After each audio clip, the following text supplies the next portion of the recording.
Си имам само една мисъл в главата и тя е отпусни се. И защо го казвам?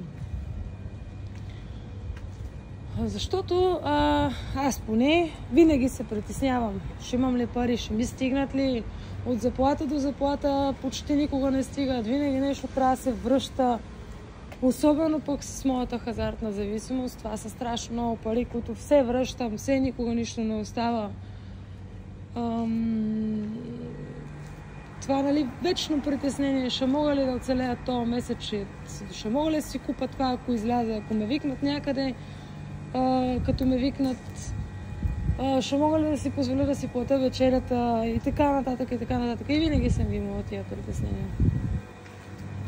До момента, в който по една или друга причина започнах да имам някаква вяра, някакво доверие в нещо различно от мен.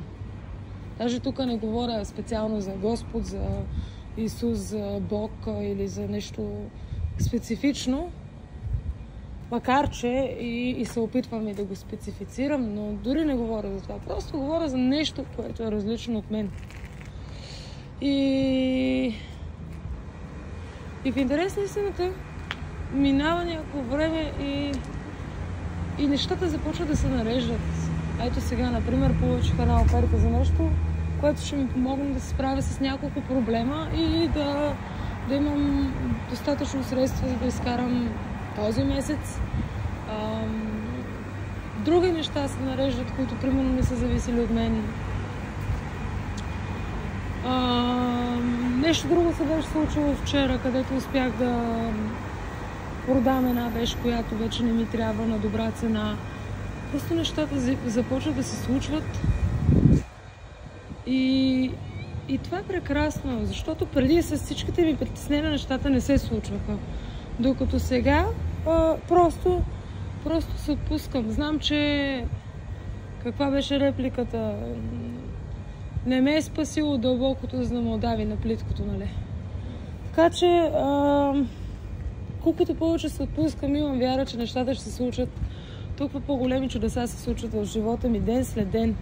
И някакси това притеснение отминава. Не казвам, че плувам в пари, но със сигурност имам едно спокойствие, което никога не съм го притежавала преди. И това спокойствие ми дава аз да вървя напред във всяка една сфера.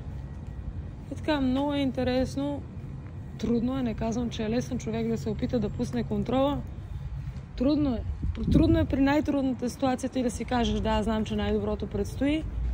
Да, знам, че нещата ще се наредят. Трудно е. Но всъщност, колкото по-бързо човек се предаде и повярва, че нещата, колкото и да са зле, те са просто път към нещо по-добро. И за да може нещо хубаво да се случи, първо трябва всичко да се срути, първо трябва всичко да се разруши.